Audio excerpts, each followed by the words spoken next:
Pernah tak kita terfikir, apa sebenarnya yang menjadikan seorang pemimpin itu betul-betul dihormati dan hebat? Hari ini, jom kita terokai legasi Khalifah ketiga, Saidina Uthman bin Affan. Kita nak lihat macam mana sifat peribadi beliau telah mencetuskan satu era yang, sangat luar biasa dalam sejarah Islam. Jadi, inilah persoalan utamanya kan. Apa rahsianya? Macam mana seorang pemimpin tu boleh mendapat rasa hormat dan kasih sayang yang tulus, bukan sekadar dipatuhi kerana kuasa? Jom kita cuba bongkar jawapan ni dengan meneliti contoh yang sangat menakjubkan daripada Saidina Uthman. Okey, untuk kita faham betul-betul, kita akan pecahkan kepada beberapa bahagian penting. Kita akan selami 5 sifat utama yang membentuk legasi kepimpinan beliau. Kita akan mulakan dengan peribadi beliau, kemudian kita lihat kebijaksanaan pentadburannya, usahanya menyatukan umat, dan akhir sekali kita akan sentuh wawasan strategiknya yang sangat ke depan. Baiklah, kita mulakan dengan asas kepada segala-galanya. Peribadi beliau sebagai seorang dermawan. Sebab bagi Saidina Uthman, kepimpinan yang sejati itu, ia bermula dari hati. Kalau sebut saja nama Saidina Uthman, antara perkara pertama yang terlintas di fikiran pastilah sifat pemurahnya yang memang luar biasa. Cuba kita bayangkan, kekayaan yang beliau ada tu, beliau tak anggap sebagai hak pribadi. Sebaliknya, ia adalah satu amanah. Amanah untuk dipulangkan semula demi kesejahteraan semua. Dan ini bukan cakap-cakap kosong tau. Kita boleh tengok sendiri buktinya yang jelas. Beliau membina masjid, membeli telaga rumah semata-mata nak berikan air percuma kepada semua orang. Malah beliau juga membiayai kelengkapan tentera dengan harta sendiri. Inilah yang kita panggil kepimpinan melalui teladan, bukan sekadar kata-kata. Tapi bukan itu sahaja. Di sebalik kekayaan dan kemurahan hatinya, beliau juga dikenali sebagai seorang yang sangat lemah lembut, pemalu dan sangat rendah hati. Gabungan antara kekuatan material dengan kelembutan jiwa inilah yang menjadikan beliau begitu istimewa. Jadi, poin penting kat sini ialah kuasa beliau tu bukan datang dari paksaan atau rasa takut. Sama sekali bukan. Ia lahir daripada rasa hormat yang tulus. Orang ramai melihat sendiri teladan dan kesopanan beliau setiap hari. Dan dari situlah lahirnya kesetiaan yang tidak berbelah bahagi. Okey, kita dah nampak peribadi beliau yang sangat mengagumkan. Sekarang, macam mana pula sifat-sifat ni membentuk cara beliau mentadbir negara? Mari kita lihat kebijaksanaan beliau sebagai seorang pentadbir ulung. Cuba kita bayangkan sekejap cabaran pada zaman itu.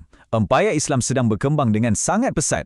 Sudah tentu, ia memerlukan seorang pentadbir yang betul-betul cekap untuk menguruskan semua ini.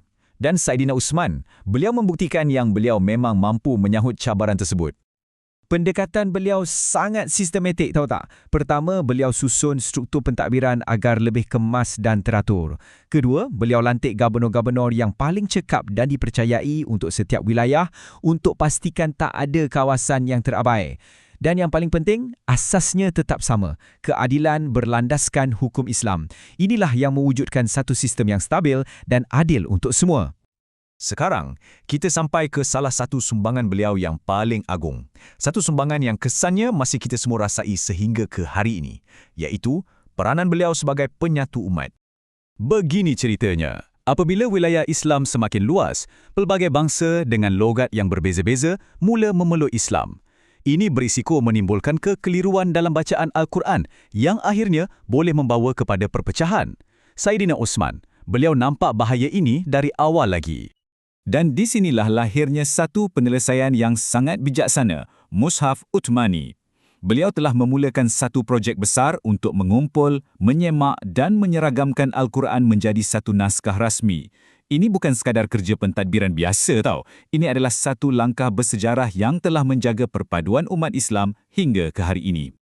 Seterusnya, mari kita lihat satu lagi sisi kepimpinan Saidina Uthman. Beliau bukan sahaja hebat dalam menguruskan hal ehwal dalaman, tetapi juga merupakan seorang ahli strategi yang berpandangan sangat jauh. Beliau faham satu prinsip yang sangat penting. Negara yang stabil dari dalam masih boleh diancam dari luar. Jadi, beliau memberikan tumpuan yang sama rata untuk membina benteng pertahanan luaran yang benar-benar kukuh. Strategi beliau tertumpu pada 3 perkara utama. Yang pertama, dan ini merupakan satu inovasi besar pada zamannya, ialah penubuhan Angkatan Laut. Ya, yang pertama dalam sejarah Islam untuk melindungi kawasan perairan. Selain itu, beliau juga sangat aktif mengembangkan perdagangan dan sudah tentu memperkukuh pertahanan di sempanan. Dan hasilnya? Wawasan strategik beliau ini bukan sekadar melindungi umat. Malah, ia telah berjaya mewujudkan sebuah persekitaran yang aman dan stabil yang membolehkan Islam untuk terus berkembang dengan subur dan lebih teratur.